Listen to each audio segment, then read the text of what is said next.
Welcome back to class. Today we mark a new series on the channel. We are going back to basics, so get excited for a series of 3 videos that are going to focus on the fundamentals of our Pilates practice.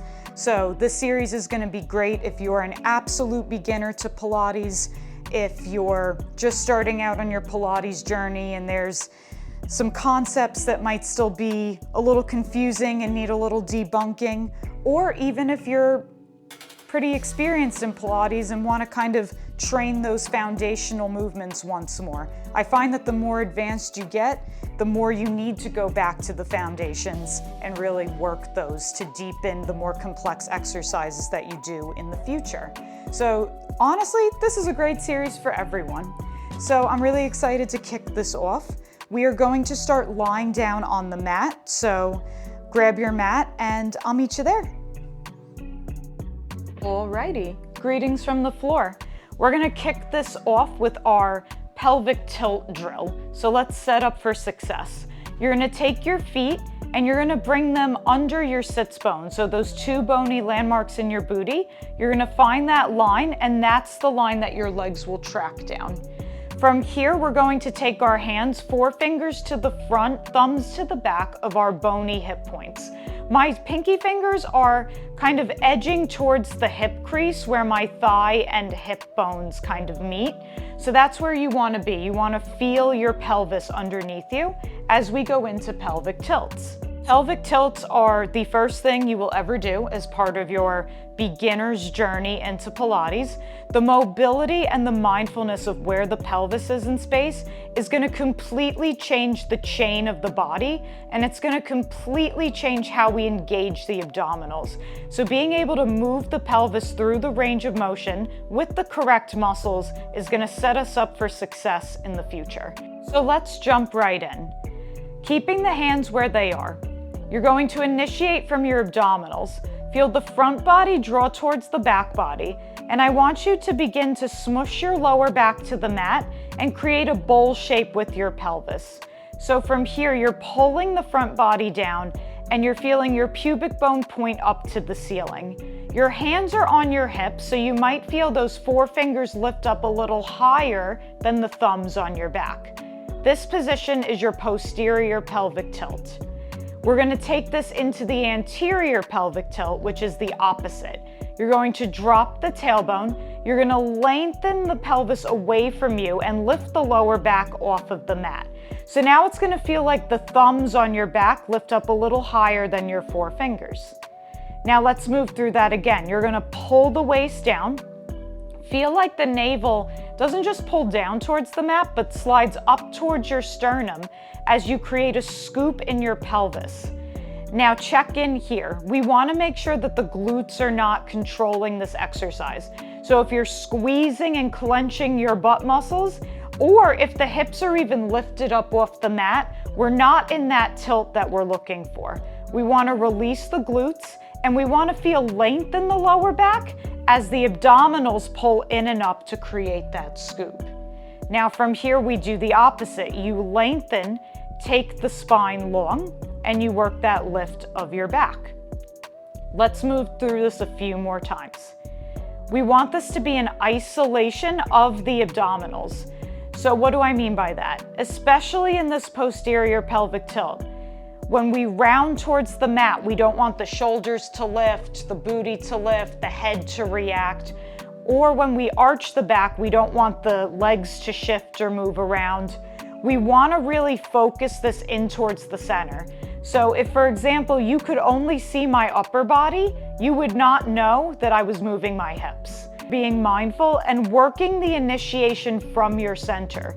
If you feel that this movement is starting from anything but the abdominals, we probably want to change where we're taking the work. So working that isolation of this movement is easier said than done. Especially if you're new to Pilates, this is very challenging to kind of have one piece of the body move without the rest of it reacting. But trust me, with practice, this will come along. Let's take that 2 more times. Last time.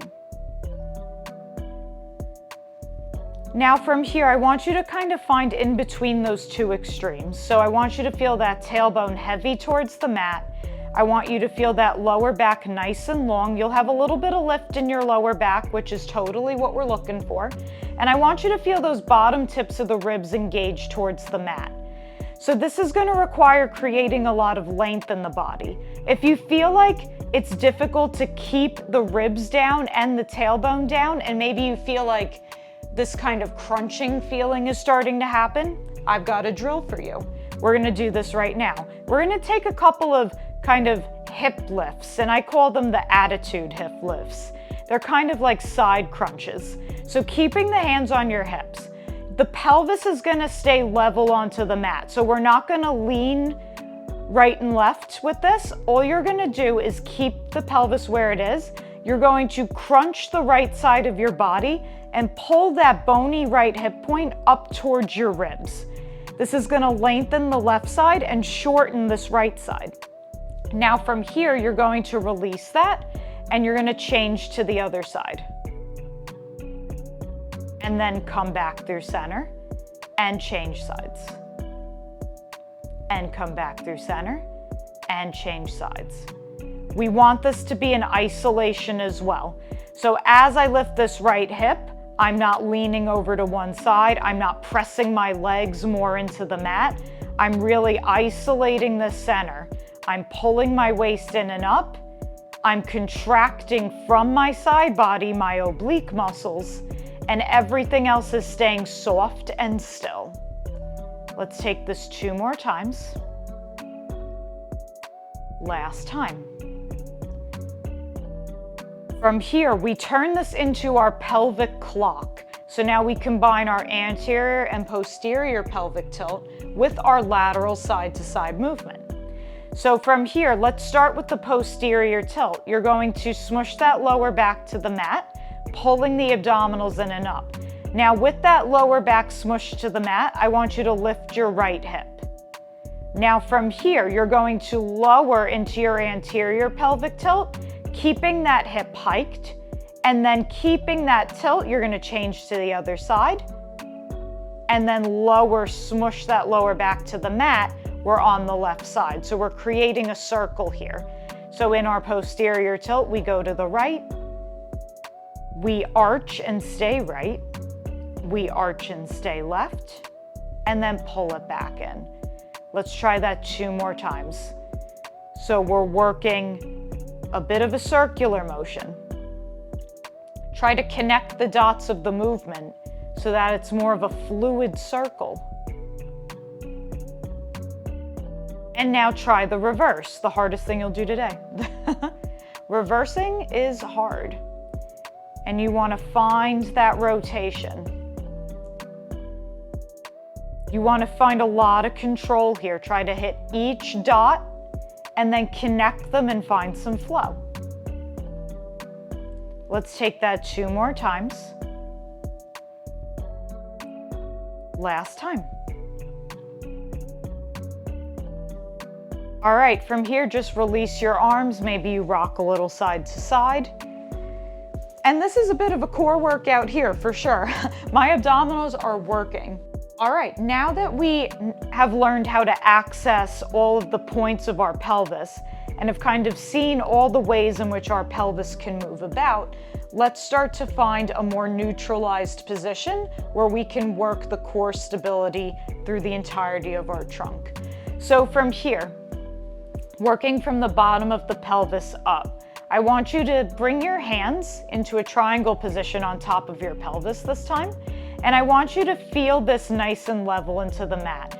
So the triangle part of your spine, that sacrum, that's right at the base of your spine, I want you to feel that heavy towards the mat. And for some of you, this might feel like you dramatically have arched your lower back. We want a little bit of lift between our lower back and the mat. Our spine has natural curves to it. What we're looking for in this position is to remove the extremities from that shape. So we don't want to be dramatically arched one way or the other. So access that pelvic tilt motion that we learned today and try to find that heavy tailbone towards the mat. Check in with your bony hip points that are underneath the heels of your hands. Make sure that you're not leaning to one side over another or the hips are hiking. We have that nice aiming for symmetry position here. Now working our way up, I want you to pull that front body down towards your back body, isolating without changing the movement of your pelvis. By drawing the abdominals down towards the mat, this is going to bring the bottom tips of your ribs down to the mat. So we still have a little bit of lift, but we're working a lot of length in the back body. And your upper body is just going to be nice and long, soft, and open.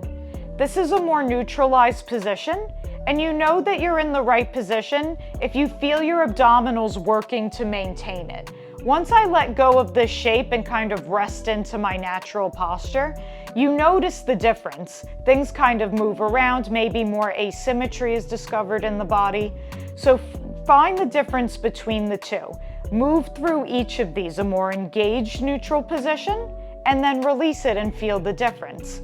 The more that you can identify the differences and nuances in these different positions, the better and the more easy it's going to be for you to find them when we're moving through exercises. All right, now that we have worked our more neutral position and we've kind of worked our lower half and abdominals and gotten that mindfulness, let's think about the upper body a little bit here.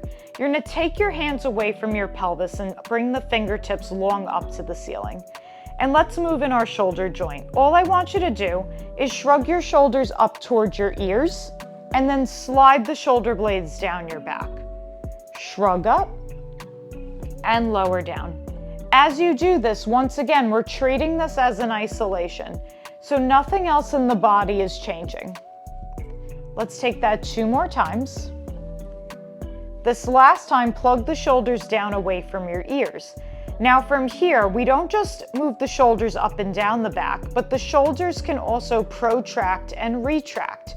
That's the position we're going to work now. So from here, I want you to feel the shoulder blades separate off your back as you draw the fingertips higher towards the ceiling. You're going to feel the entirety of the shoulder float off of your mat.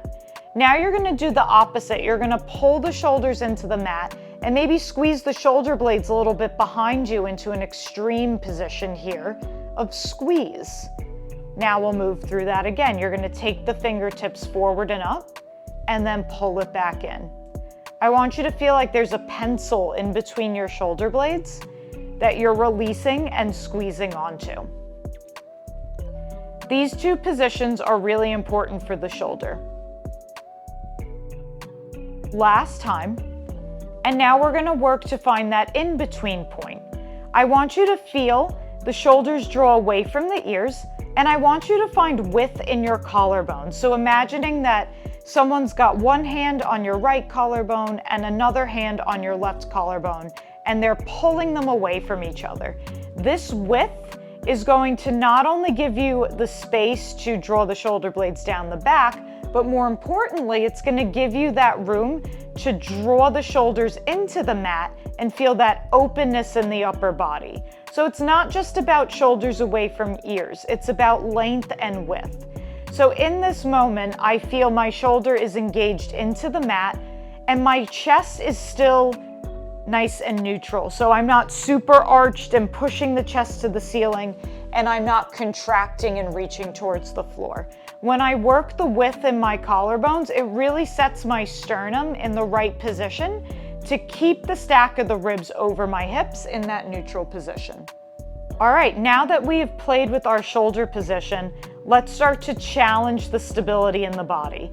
You're going to take your hands back to your hips, 4 fingers to the front, thumbs to the back. We're going to play with the little leg lift here. So now nothing is going to change in your body. We want to try to stay level from tailbone to tip of the head. All you're going to do is take your right leg and lift it up to a tabletop position, keeping everything nice and level. Your knee will be directly over your hip and your shin will be parallel to the floor. Now with control, slowly lower that leg back down and change sides, lifting the opposite leg up, trying not to shift, and then lower back down. Let's move through this a few more times. And lower, and change.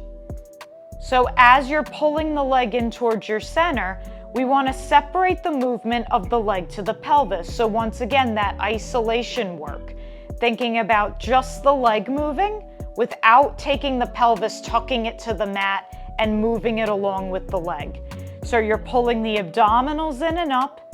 Feel like there's a string on your center of your thigh and on your belly button, and how that pulling in and up of the navel pulls the leg in towards you a little bit more. So the spine doesn't change. The front body is doing the work and the back body is stabilizing. Let's take 3 more. 2 more times. Last time. And then lower down, shake it out. All right, we add on to this with a leg slide. So hands can stay at your hips if this is a helpful tool for you to get feedback on the pelvis, or the arms can come long down by your side. This one will help work the openness of the collarbone. So play with both and play with that mindfulness to see if you can keep the pelvis set without the help of the hands. So we're gonna do something similar. The right leg is gonna move, except this time the leg is gonna slide long down onto your mat. Now, once again, nothing should really change in the back or in the pelvis. And then bend the knee, drag the heel back into your start position. Let's try the left leg. You slide that leg out long, nothing changes. Keep the front body nice and long as you bend the knee and bring it back in. Imagine that your side body is like 2 parallel lines that are racing next to each other, long in both directions. The more length you can create in the body, the more space you're gonna have to move into. Let's take that 2 more times. And drag it back in. Last time. And drag it back in.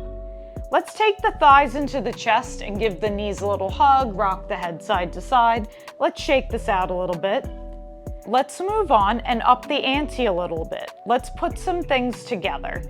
So we're gonna return to our neutral position here. Your hands can return to your hips or they can stay long by your sides with wide collarbones. From here, we return to that march position. You're gonna take that right leg up to tabletop and keep it there. Now from here, you're gonna bring the left leg up to meet it, glue the legs together, and keep the knees over the hips, shins parallel to the floor. Really draw the abdominals in and up, keep the spine the same shape, and now we're gonna lower down one by one. Left leg will come down, and then the right leg comes down. So now we have that pause at the top. Let's do that 2 more times with the right leg starting. Right leg comes up, we bring the left leg to meet it, inner thigh connection, then left leg lowers, right leg lowers. Right lifts, left lowers, right lowers. Now we change up, the left leg comes up first, and then the right leg comes in together. Then the right leg lowers, then the left lowers. You might be surprised how different this feels. It's always a little shocking. The right lowers, and then the left lowers. One more time. Lift up, both legs together, the right lowers, then the left lowers. Let's do the same thing with our leg slides. You're gonna slide the right leg out long, bring the left leg to meet it. Find that length and lift in the body. Now pull the right heel in, and then pull the left leg in. Try to stay even. Right leg long, left leg long. Try not to arch in the mid-back. Bend the right knee, bend the left knee. One more time like this. So getting a lot of length in the front of the body. Try to get more length through those hip points. And then drag it back in. Feel that crease at the hip, isolation. Now we change left first, right first, right and left. 2 more times. This is a small but mighty movement. Don't forget about that upper body. Last time. There's a lot to think about with Pilates, even in what we think are the simplest of movements. All right, hug it in, rock it out side to side. Now we incorporate the upper body into this with our dead bug position. So from here, the feet come flat to the mat under the sits bones.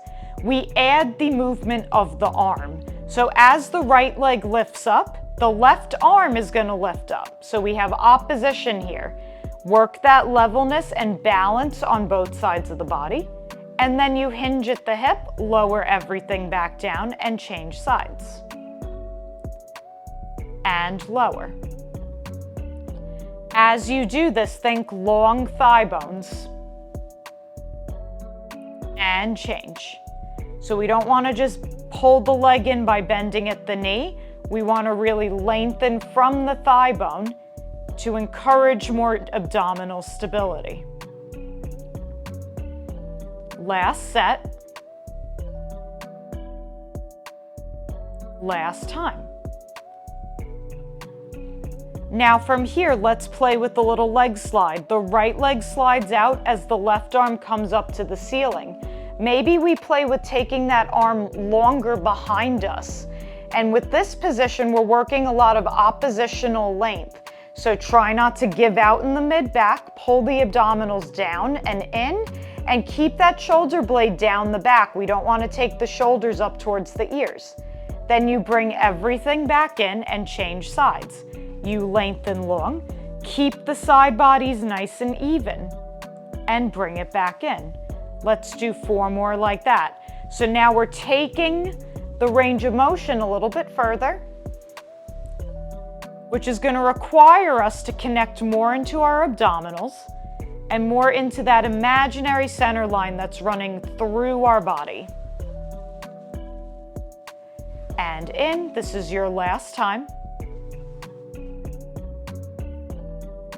Pull it back in, and then rock your head side to side. You can move the hips, hug the knees into your chest, let it feel good.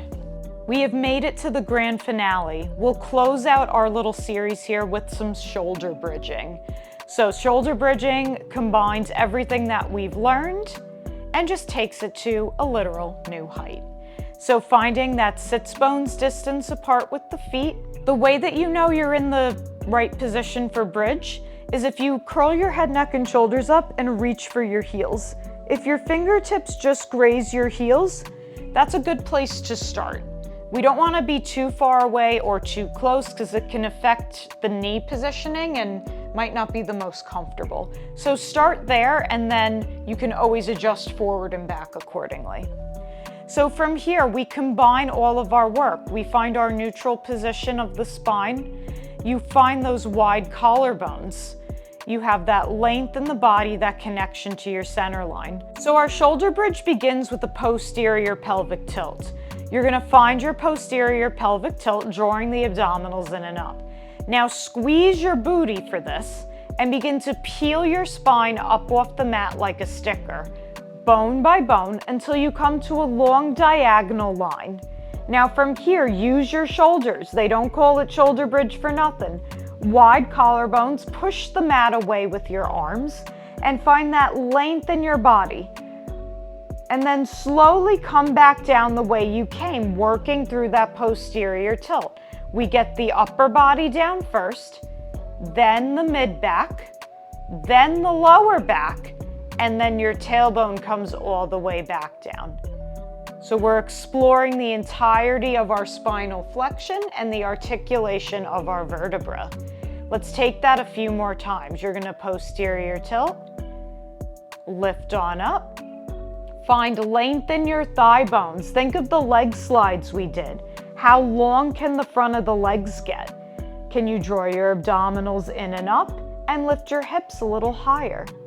And then slowly take it back down. Get each piece of the spine down in order. Really work that scoop of the center until you come back to your start position. Tailbone is the last thing down. Let's take that 2 more times. Take a big inhale and big exhale, scoop and lift. Nice and long and lifted. And then slowly take it back down.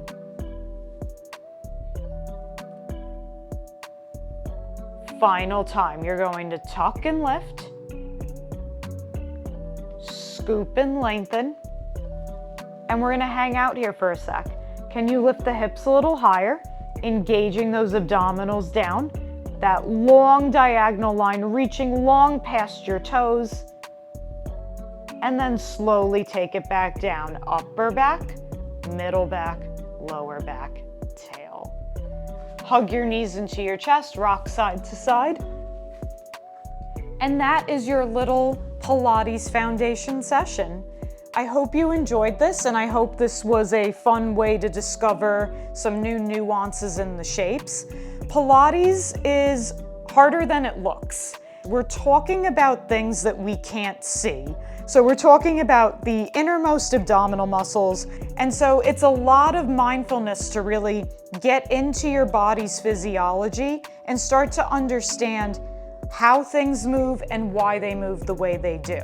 And honestly, that's the hardest part of this practice, is being able to access that and be mindful of that during the entirety of the movement. So that's why I love fundamentals like this. It's a great way to kind of explore what your body is doing and feeling. So with that, I hope you check out the other 2 videos. And if you have any special requests for classes or questions about this work, leave a comment below. Stay awesome, and I'll see you on the mat soon. Bye.